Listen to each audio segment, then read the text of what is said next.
મજામાં? આજે આપણે ધોરણ 10 ના વિજ્ઞાનમાં ચેપ્ટર નંબર 12 વિદ્યુતમાં વિગતે અભ્યાસ કરીશું. તો વિદ્યાર્થી મિત્રો, અગાઉનો આપણે પ્રશ્ન એ હતો કે અવરોધોનું શ્રેણી જોડાણ સમજાવી અને એનું સમતુલ્ય અવરોધ મેળવો. એના જેવો જ પ્રશ્ન છે, બરાબર, કે અવરોધોનું સમાંતર જોડાણ સમજાવો. હવે શ્રેણી જોડાણ એક જ સિરીઝમાં અવરોધોને જોડવાના નથી, પણ સમાંતરમાં એકબીજાને સમાંતરમાં જોડવાના છે. એક અવરોધ છે એની સમાંતર બીજો, એની સમાંતર ત્રીજો, તો સમાંતરમાં જોડવાના છે. અને એનો સમતુલ્ય અવરોધ એટલે કે એનો સંયોજન, બધા અવરોધનું સંયોજન, કુલ કેટલો અવરોધ મળે છે એનું સૂત્ર આપણે તારવવાનું છે. તો ખાસ કરીને પહેલા તો એના પરિપથની આકૃતિ દોરો. પરિપથની આકૃતિ દોરતા વખતે ખાસ એક વસ્તુ ધ્યાનમાં રાખવાની કે સમાંતર જોડાણ છે, બરાબર. ધારો કે મારી પાસે 3 અવરોધ છે. આ એક અવરોધ, આ બીજો અવરોધ છે અને આ ત્રીજો અવરોધ છે, બરાબર. એને જો મેં એકબીજાને સમાંતરમાં રાખ્યા છે, શ્રેણીમાં નથી, તો સમાંતર જોડાણમાં કેવી રીતે જોડવાના એ આપણે ખાસ યાદ રાખવું પડે. તો સમાંતર જોડાણમાં ત્રણેય અવરોધના અથવા તો બે કે બે કરતા વધારે અવરોધોના કોઈ એક તરફના છેડાને કોઈ એક બિંદુ સાથે જોડવામાં આવે છે. ધારો કે આ બિંદુને હું A નામ આપી દઉં, બરાબર. આ બિંદુને મેં A નામ આપ્યું, તથા એ બે કે તેથી વધારે અવરોધોના બીજી તરફના છેડાને કોઈ બીજા બિંદુ સાથે જોડવામાં આવે છે. આને મેં B નામ આપ્યું. અને એ બંને બિંદુઓ વચ્ચે મેં વિદ્યુત સ્થિતિમાનનો તફાવત ઊભો કર્યો, એટલે કે હું વિદ્યુત કોષ જોડીશ. ધારો કે મેં 3 વિદ્યુત કોષ જોડ્યા, તમે ગમે એટલા જોડી શકો, કળ જોડી, બરાબર. બે કે બે કરતા વધારે આપણે 3 અવરોધ જોડ્યા. ત્રણેય એક સરખા અવરોધ નથી, અલગ અલગ મૂલ્યના અવરોધ છે. આને હું R1 નામ આપું, આને હું R2 નામ આપું, અને આને હું R3 નામ આપું, બરાબર. ત્રણેય અલગ અલગ અવરોધ છે, એને હું વિદ્યુત કોષ સાથે જોડવામાં આવે તો ત્યારે વિદ્યુત પ્રવાહ એ બેટરીમાંથી ધન છેડામાંથી બહાર નીકળે છે, બરાબર. અને I જેટલો વિદ્યુત, ધારો કે I જેટલો વિદ્યુત પ્રવાહ પસાર થાય છે, તો I જેટલો વિદ્યુત પ્રવાહ છે એ આગળ જતા એને 3 માર્ગ મળે છે. વિદ્યુત પ્રવાહને આગળ વહન પામવું છે, અહીંયા સુધી ગયો, અહીંયા સુધી ગયો, તો વિદ્યુત પ્રવાહને વહેવા માટે 3 રસ્તા પડે છે. આ પહેલો રસ્તો, બીજો રસ્તો અને ત્રીજો રસ્તો, 3 માર્ગ છે. તો ત્રણેય માર્ગમાં વિદ્યુત પ્રવાહની શું થઈ જાય? વહેંચણી થઈ જાય. ધારો કે અહીંયા I1 જેટલો વિદ્યુત પ્રવાહ પસાર થાય છે, R2 અવરોધમાંથી ધારો કે I2 જેટલો વિદ્યુત પ્રવાહ પસાર થાય છે, R3 અવરોધમાંથી ધારો કે I3 જેટલો વિદ્યુત પ્રવાહ પસાર થાય છે, બરાબર. એ ત્રણેય ફરીથી ભેગા થઈ અને B છેડે ફરીથી ત્રણેય I1, I2 અને I3 અવરોધો ફરીથી એક જ રસ્તામાં ભેગા થઈ ગયા, એટલે ફરીથી ત્રણેયનો સરવાળો થાય. એટલે કે ઇનપુટમાં જેટલો આપણે અવરોધ આપ્યો હતો એટલો જ આપણને આઉટપુટમાં અવરોધ મળી જશે. વિદ્યુત કોષ એટલે કે V જેટલું વિદ્યુત સ્થિતિમાનનો તફાવત આપણે લાગુ પાડ્યો છે. ખાસ યાદ રાખજો, શ્રેણી જોડાણમાં આપણે શું શીખતા? મુખ્યત્વે 2 પોઈન્ટ એમાં યાદ રાખવાના હતા કે શ્રેણી જોડાણ અવરોધોનું જ્યારે શ્રેણી જોડાણ હોય ત્યારે હંમેશા વિદ્યુત પ્રવાહ સમાન વહે અને વિદ્યુત સ્થિતિમાન અલગ અલગ હોય. એનાથી તદ્દન ઉલટું શેમાં? તો કે સમાંતર જોડાણમાં. સમાંતર જોડાણમાં વિદ્યુત પ્રવાહ અલગ અલગ હોય, જ્યારે બે છેડા વચ્ચેનો વિદ્યુત સ્થિતિમાન સમાન, એટલે કે V જેટલો ઉત્પન્ન થાય છે, બરાબર. ખાસ યાદ રાખવાનું કે સમાંતર જોડાણ હોય ત્યારે વિદ્યુત પ્રવાહ અલગ અલગ હશે, અલગ અલગ અવરોધમાંથી, પણ વિદ્યુત સ્થિતિમાન કેવું છે? એક સમાન. તો અહીંયા મુખ્યત્વે આપણે I જેટલો વિદ્યુત પ્રવાહ પસાર થાય છે. કેટલો છે? I જેટલો વિદ્યુત પ્રવાહ પસાર થાય છે, બરાબર. અને ત્રણેય અવરોધમાંથી એટલે કે R1 અવરોધમાંથી I1 જેટલો વિદ્યુત પ્રવાહ વહે છે, R2 અવરોધમાંથી I2 વિદ્યુત પ્રવાહ પસાર થાય છે, અને R3 અવરોધમાંથી I3 વિદ્યુત પ્રવાહ પસાર થાય છે. એટલે કે આ વિદ્યુત પ્રવાહ વહન પામે છે આગળ જતા 3 માર્ગમાં વહેંચાઈ જાય છે ટોટલ તો I જેટલો હતો પણ આ 3 જેટલો I માંથી 3 ભાગમાં વહેંચાઈ જાય છે ફરીથી અહીંયા જોડાઈ જાય છે બરાબર તો ટોટલ વિદ્યુત પ્રવાહ I છે એ ત્રણેય વિદ્યુત પ્રવાહના સરવાળા જેટલો થશે બરાબર છે હવે આના સમતુલ્ય અવરોધ આપણે જોઈએ બરાબર તો સમતુલ્ય અવરોધની આપણે વાત કરીએ એની આકૃતિ આપણે અહીંયા દોરીએ સમતુલ્ય અવરોધ એટલે મેં ફરીથી તમને કીધું હતું કે સમતુલ્ય અવરોધ એટલે એક કરતા વધારે અવરોધો છે એનું સંયોજન કરી અને કુલ અવરોધ કેટલો થાય છે એ આપણે સૂત્ર મેળવ્યું તો પહેલા એની પરિપથ આકૃતિ દોરીએ કે ત્રણેય અવરોધને ધારો કે આપણે એક અવરોધ તરીકે ગણીએ બરાબર એની વચ્ચે વિદ્યુત સ્થિતિમાનનો તફાવત ઊભો કરવો છે એટલે કે વિદ્યુત કોષ આપણે જોડીએ બરાબર છે ઓકે વિદ્યુત પ્રવાહ પસાર થાય છે કેટલો છે તો કે I જેટલો જ છે બરાબર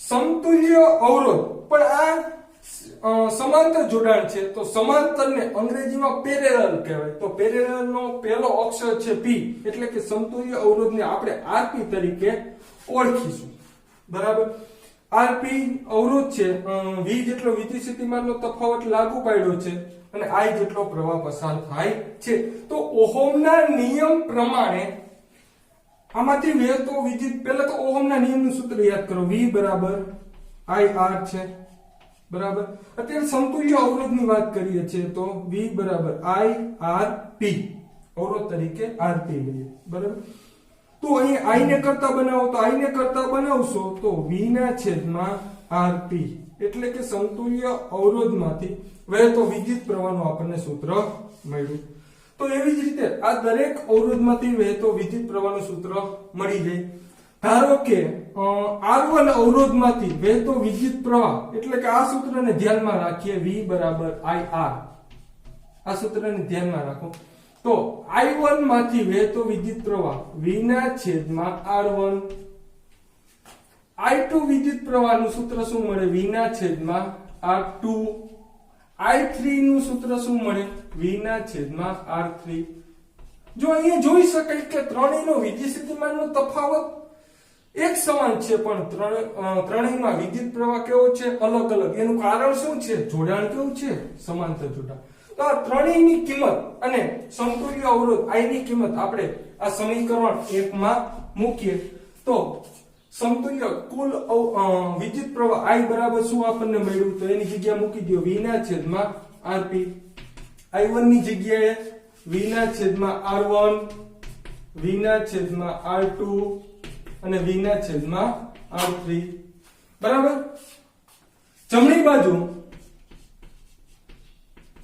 V એટલે કે વિદ્યુત સ્થિતિમાન એને આપણે કોમન કાઢી લઈએ ધારો કે મેં એને કોમન કાઢી લીધો તો અહીંયા કાઈ ન હોય તો 1 ના છેદમાં R1 વધે અહીંયા કાઈ ન હોય તો 1 ના છેદમાં R2 અને અહીંયા કાઈ V કાઢી લ્યો સામાન્ય બરાબર તો 1 ના છેદમાં R3 બરાબર તો V કેન્સલ થઈ જાય બરાબર તો આપણને સમાંતર જોડાણના અવરોધોનું સમતુલ્ય અવરોધનું સૂત્ર આપણને મળ્યું 1 ના છેદમાં RP બરાબર 1 ના છેદમાં R1 વત્તા 1 ના છેદમાં R2 વત્તા 1 ના છેદમાં R3 બરાબર આ આપણને ફાઇનલ સૂત્ર મળ્યું આના ઉપરથી બે મુદ્દા આપણે વાત કરી શકાય કે અવરોધોનું જ્યારે સમાંતર જોડાણ હોય ત્યારે એના સમતુલ્ય અવરોધ RP બરાબર એનું સૂત્ર આપણે મેળવવું હોય તો કેવી રીતે મળે કે સમાંતરમાં જોડેલા દરેક અવરોધોના વ્યસ્તના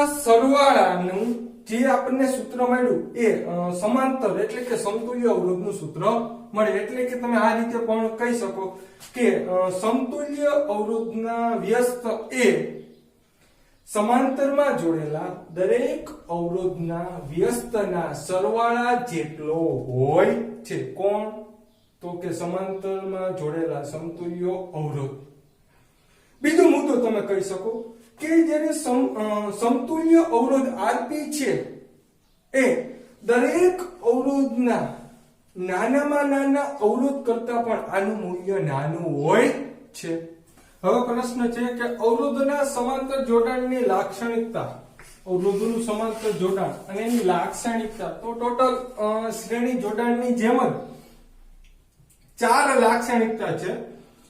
એમાં પહેલી લાક્ષણિકતાની વાત કરીએ તો સમાંતરમાં જોડેલા દરેક અવરોધના બે છેડા વચ્ચેનો પોટેન્શિયલ ડિફરન્સ એટલે કે વોલ્ટેજ એટલે કે વિદ્યુત સ્થિતિમાનનો તફાવત છે એ સમાન હોય છે. અને એ કેટલો હોય તો તે લાગુ પાડેલ વિદ્યુત સ્થિતિમાનના તફાવત જેટલો હોય છે. હજી યાદ રાખી લેજો, હંમેશા સમાંતર જોડાણ હોય ત્યારે વિદ્યુત સ્થિતિમાનનો તફાવત એ બે છેડા વચ્ચે લાગુ પાડેલ વોલ્ટેજ જેટલો હોય છે. એટલે કે વિદ્યુત સ્થિતિમાનનો તફાવત કેવો રહે છે? સમાન. તો શું અલગ અલગ હોય? તો વિદ્યુત પ્રવાહ. તો એ બીજો મુદ્દો છે કે પરિપથમાં વહેતો વિદ્યુત પ્રવાહ છે એ સમાંતરમાં જોડેલા દરેક અવરોધમાંથી વહેતા વિદ્યુત પ્રવાહના સરવાળા જેટલો હોય છે. ધારો કે પરિપથના ઇનપુટમાં તમે કેટલો વિદ્યુત પ્રવાહ આપ્યો તો કે I જેટલો, તો દરેક અવરોધ એટલે કે R1 માંથી I1 જેટલો પ્રવાહ પસાર થાય, R2 માંથી I2 જેટલો પ્રવાહ પસાર થાય અને R3 અવરોધમાંથી I3 જેટલો વિદ્યુત પ્રવાહ પસાર થાય છે. એટલે કે ત્રણેય અવરોધમાંથી અલગ અલગ વિદ્યુત પ્રવાહ પસાર થાય છે. કારણ કે વિદ્યુત પ્રવાહ શરૂઆતમાં તો I જેટલો જ આપ્યો હતો, પણ આગળ જતા એ 3 માર્ગમાં વહેંચાઈ જાય છે. એટલે જ કીધું કે વહેતો વિદ્યુત પ્રવાહ છે એ દરેક અવરોધમાંથી અલગ અલગ રીતે વહેંચાઈ જાય છે. એનો મતલબ એમ થાય કે સમાંતર જોડાણમાં વિદ્યુત સ્થિતિમાનનો તફાવત કેવો રહે છે? તો કે સમાન રહે છે. તો શું અસમાન રહે? તો વિદ્યુત પ્રવાહ. ઓકે. ત્રીજી લાક્ષણિકતા કે સમાંતર જોડાણનો સમતુલ્ય અવરોધ એનો વ્યસ્ત છે. ખાસ કરીને આ ત્રીજો મુદ્દો છે એ સમાંતર જોડાણનું સમતુલ્ય અવરોધનું સૂત્ર છે. યાદ કરો, 1/Rp. Rp એટલે કે અવરોધોને સમાંતર એટલે કે પેરેલલમાં જોડ્યો હોય એટલે કે 1/Rp બરાબર 1/R1 વત્તા 1/R2 વત્તા 1/R3. આપણે 3 અવરોધ લીધા છે એટલે આ સૂત્ર બન્યું. જો 4 અવરોધ લીધા હોય તો પ્લસ કરીને 1/R4 બરાબર. હવે ત્રીજો મુદ્દો સમજો કે સમાંતર જોડાણના સમતુલ્ય અવરોધનો વ્યસ્ત. સમતુલ્ય અવરોધ કોને કહેવાય ખબર છે? આને Rp હોય ને, Rp એને સમતુલ્ય અવરોધ કહેવાય. પણ અત્યારે 1/Rp છે એટલે કે સમતુલ્ય અવરોધનું વ્યસ્ત બરાબર. સમતુલ્ય અવરોધનો વ્યસ્ત એ સમાંતરમાં જોડેલા અવરોધોના વ્યસ્તના સરવાળા જેટલો હોય છે. એટલે કે આનું મૂલ્ય કેટલું છે? તો સમાંતરમાં ટોટલ મેં કેટલા અવરોધ જોડ્યા? તો કે 3, R1, R2 અને R3. તો R1 નો વ્યસ્ત, R2 નો વ્યસ્ત, R3 નો વ્યસ્ત એના સરવાળા જેટલો આ સમતુલ્ય અવરોધના વ્યસ્તનું મૂલ્ય બને છે. એટલે આપણને મળ્યું. બીજું કે સમાંતરમાં તમે ધારો કે 3 અવરોધ જોડ્યા છે, તો આ ત્રણેય અવરોધમાંથી કોઈ નાનામાં નાનો અવરોધ, ધારો કે કોઈ નાનામાં નાનો અવરોધ આ છે, તો એના કરતા પણ નાનું મૂલ્ય આ સમતુલ્ય અવરોધનું મળે છે બરાબર. ઓકે. હવે ચોથી લાક્ષણિકતા જો કે સમાંતર જોડાણના જે તે અવરોધમાંથી વહેતો વિદ્યુત પ્રવાહની વહેંચણી છે એ દરેક અવરોધના વ્યસ્ત પ્રમાણમાં થાય છે. એટલે કે આ રીતે પરિપથ હતો આપણી પાસે બરાબર. એમાં 3 અવરોધ હતા, R1, R2 અને R3 બરાબર. આ રીતે I જેટલો વિદ્યુત પ્રવાહ વહન પામતો હતો, પણ I જેટલો વિદ્યુત પ્રવાહ ને આગળ જતા 3 માર્ગમાં વહેંચાઈ ગયો. અહીંયા I1, અહીંયા I2 અને અહીંયા I3 બરાબર. આ વિદ્યુત પ્રવાહ અલગ અલગ રીતે વહેંચાઈ ગયો. હવે કે અવરોધમાંથી કેટલો વિદ્યુત પ્રવાહ વહન પામે એ કેમ ખબર પડે? તો એ અવરોધના વ્યસ્તના મૂલ્ય પ્રમાણે. એટલે કે ઓહમનો નિયમનું સૂત્ર હતું I બરાબર V ના છેદમાં R બરાબર. જો અવરોધ મોટો હોય તો એમાંથી વહન પામતો વિદ્યુત પ્રવાહ ઓછો થાય. એટલે કે વ્યસ્ત પ્રમાણ છે તો અવરોધ જેમ મોટો એમ પ્રવાહ તેમાંથી વહન પામતો પ્રવાહ ઘટે. જો અવરોધનું મૂલ્ય જો નાનું હશે તો પ્રવાહ કેટલો રહેશે? મોટો રહેશે. એટલે કે દરેક અવરોધમાંથી વિદ્યુત પ્રવાહની વહેંચણી કેવી રીતે થાય એ અવરોધના વ્યસ્ત ઉપર આધાર રાખે બરાબર. આ 4 લાક્ષણિકતા છે. Thank you.